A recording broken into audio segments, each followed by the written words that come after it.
serahkanlah hidupmu kepada Tuhan dan percayalah kepada Dia. Dia akan bertindak. Kembali saya mengajak saudara untuk sama-sama dikuatkan dengan pesan Courage Message hari ini tentang bagaimana kita harus berserah kepada Tuhan. Yang namanya berserah itu tidak bisa kita lakukan dengan terpaksa. Kalau kita melakukan dengan terpaksa, timbul dalam diri hati semacam kekalahan. Jika kita berserah dengan terpaksa, akan muncul dalam diri suatu kali saya akan memberontak. Seorang sedang dikepung lalu berkata, menyerahlah. Dia akan menyerah. Tapi menyerah bukan dengan tersenyum, tapi menyerah bertunduk kalah. Menyerah yang dilakukan bukan karena dengan tulus hati, bukan dengan kesungguhan, bukan dengan kebanggaan, tapi menyerah yang dilakukan karena kalah, karena dia merasa tidak bisa berbuat apa-apa lagi. Dia menganggap semuanya sudah selesai. Serahkan yang dimaksud sini adalah ada niat hati, ada kemauan, ada kerelaan untuk menyerahkan hidup kita. Jika diminta kita untuk menyerahkan hidup kepada Tuhan, ini sebuah pesan untuk kita lakukan dengan rela.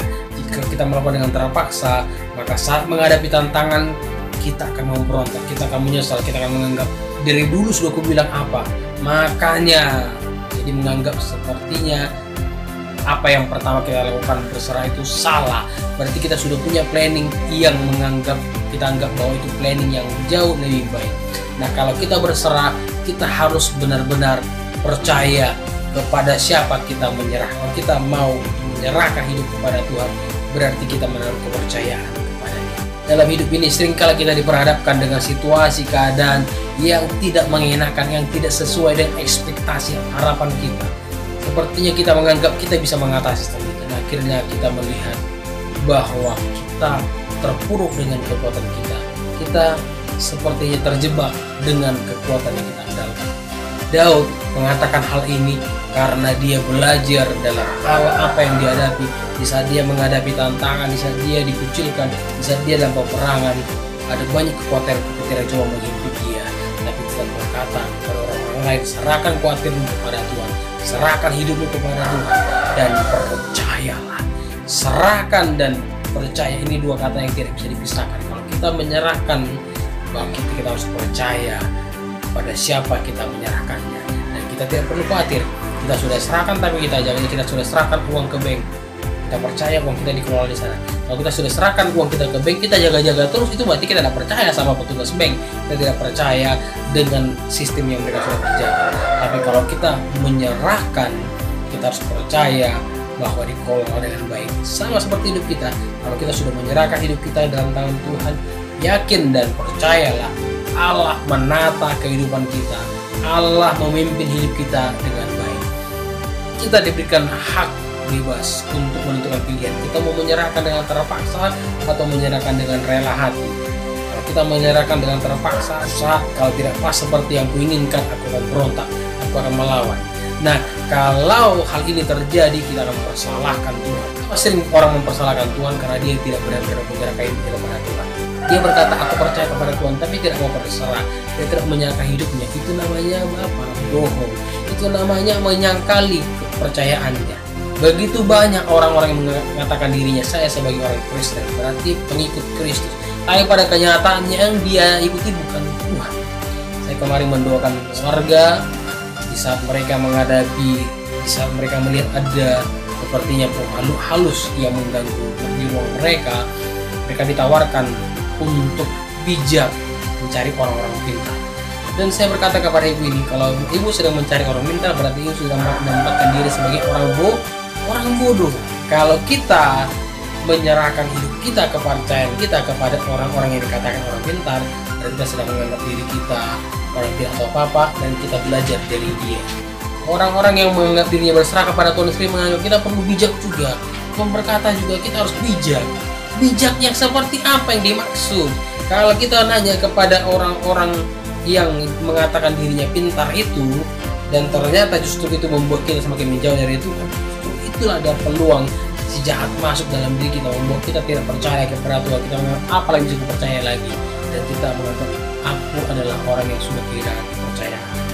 Ya saudara sudah mengalami kehilangan kepercayaan, kembalilah kepada Tuhan. Percayalah kepada Tuhan. serahkan hidup kita, serahkan khawatir, serahkan apa yang selama ini mengganggu. Semua serahkan, bahkan masalah yang pernah mengganggu kita, serahkan kepada Dia. Problema apapun yang mengganggu, yang membuat kita lemah, serahkan kepada Dia. Tidak bisa kita mengelolanya, tidak bisa kita mengatasi kehidupan ini. Hanya Dia Tuhan yang sanggup, Dia Tuhan yang mampu. Dia mengerti seluruh alam semesta. Dia yang ciptakan, Dia yang tahu rusaknya di mana, yang tahu memperbaikinya. Dunia ini bukan kita yang ciptakan. Jadi kalau ada rusak, kita jadi memperbaikinya. Tanya kepada yang menciptakan. Dia tahu rusaknya di mana. Kalau sudah mau diperbaiki, gimana bentuknya? Dia tahu. Sesungguhnya kita mari bawa hidup kita, bawa keadaan apapun yang kita alami, kita berserah kepada Dia. Biarkan Dia yang mengatur, biarkan Dia yang menata. Percayalah, kalau Tuhan sudah menata, maka Dia akan memimpin kita ke tempat yang baik. Daud berkata, Tuhan adalah gembalaku, Dia membimbingku ke air yang tenang. Dia menuntunku ke jalan yang benar. Tuhan menuntun, Tuhan akan memimpin. Dia tahu kalau dia berserah kepada Tuhan, Tuhan bawa saja. Tapi Tuhan membawa dia ke tempat di mana dia tetap sejahtera, itu bersama dengan Tuhan. Sekalipun ke tempat yang menurut orang itu tempat yang tidak baik, tapi selama bersama dengan Tuhan, di tempat itu ada sejahtera. Sehingga dia tetap berkata, hatiku terjaga aman. Banyak orang khawatir untuk berserah karena berpikir takut gagal, karena dia takut tidak akan tercapai, karena dia khawatir nanti apakah aman, nanti apakah muncul pertanyaan-pertanyaan yang sebenarnya kesimpulannya ragu, tidak percaya, tidak berani lawan kita, takut. Nah, kalau ini muncul dalam diri kita, kita patahkan itu, kita singkirkan, dan kita tolak, deklarasikan dalam diri kita. Kita adalah orang yang percaya kepada Tuhan. Kita bukan pengecut. Kita adalah seorang pemberani. Kita adalah orang yang percaya kepada Tuhan. Seberat apapun, sebagaimana apapun, keadaan bagaimanapun yang dialami, Tuhan adalah solusi. Saya pernah mendengar sebuah judul lagu dari Hillsong, Solution.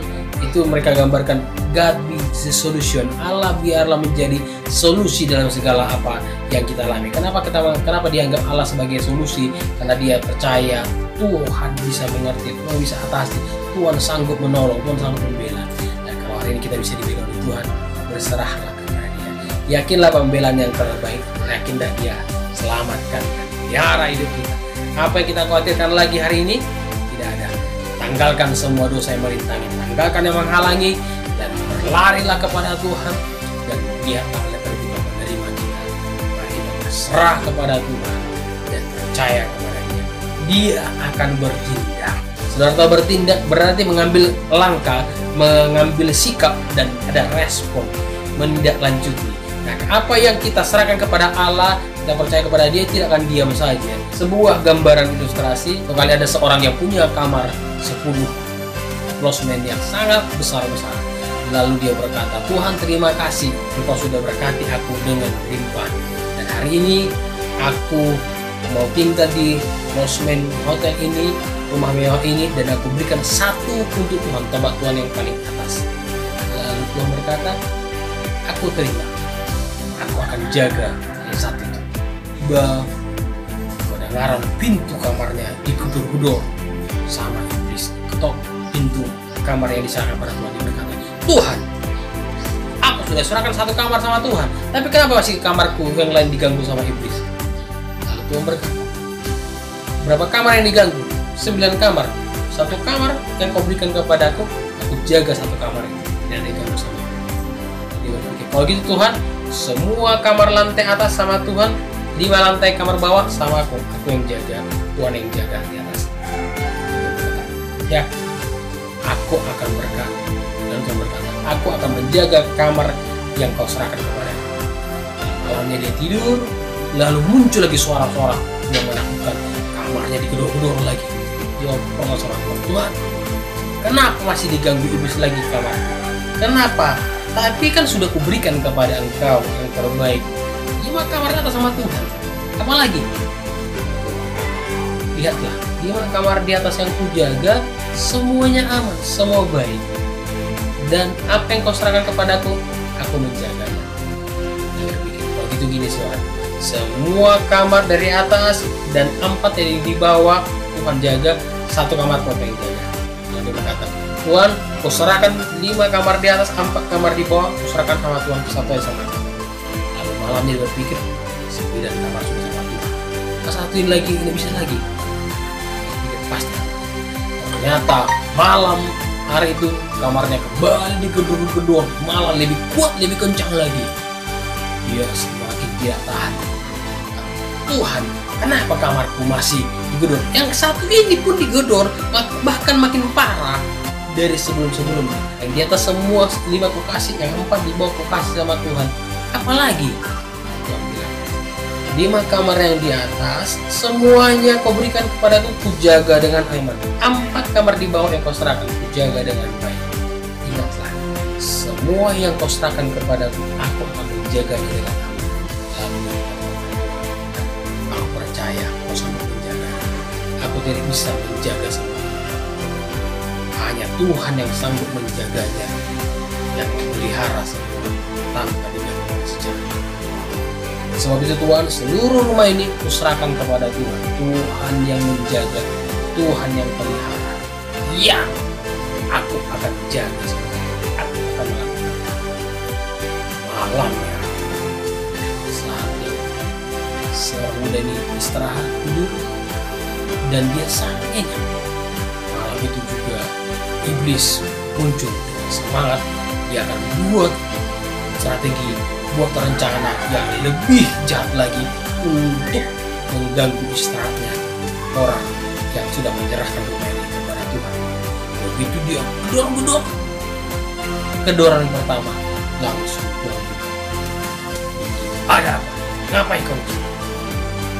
Dan bahwa salah iblisnya lari. Ini sebuah cerita saja, tapi ini sebuah gambaran bahwa berapa yang dia serahkan untuk Tuhan jaga, berapa yang diserahkan kepada Tuhan, itu yang Tuhan jaga. Kalau dia serahkan 1 yang Tuhan jaga, dia serahkan 5 yang Tuhan jaga, kalau dia serahkan 9 Tuhan jaga, dia serahkan seluruhnya Tuhan jaga. Artinya apa? Seberapa kita mau berserah kepada Tuhan, kita hanya menyerahkan usaha-usaha yang dijaga Tuhan, kita hanya menyerahkan rumah-rumah yang dijaga Tuhan, itu kita hanya menyerahkan anak-anak yang dijaga Tuhan. Kalau kita hanya menyerahkan pekerjaan, hanya pekerjaan dijaga Tuhan, kita menyerahkan seluruh hidup kita, seluruh pekerjaan, seluruh apa yang kita lakukan, kita berserah, kita berkata, Tuhan aku tidak sanggup, tidak bisa. Tuhan yang sanggup menjaga semua itu. Tuhan berserah kepada-Mu. Maka kita akan lihat pemeliharaan Allah dengan luar biasa atas semua apa yang kita miliki. Iblis akan lenyah, tidak akan bisa mengganggu orang dalam pemeliharaan Allah. Yakinlah hidup kita dipelihara oleh Tuhan, dan lihatlah apa yang kita serahkan dan kita percaya pada Tuhan, Dia akan bertindak. Kalau bertindak itu adalah untuk kesejahteraan kita. Nantikan hari ini Allah bertindak, melindungi, menyertai, dan memelihara hidup kita. Tuhan memberkati. Shalom. Hidupku dalam tangan-Mu, hanya Engkau harapan, pemberi perlindungan, tempat aku mengadu. Engkaulah kekuatan yang menopang hidupku untuk berdiri teguh, mengandalkan-Mu untuk menuntun setiap waktu.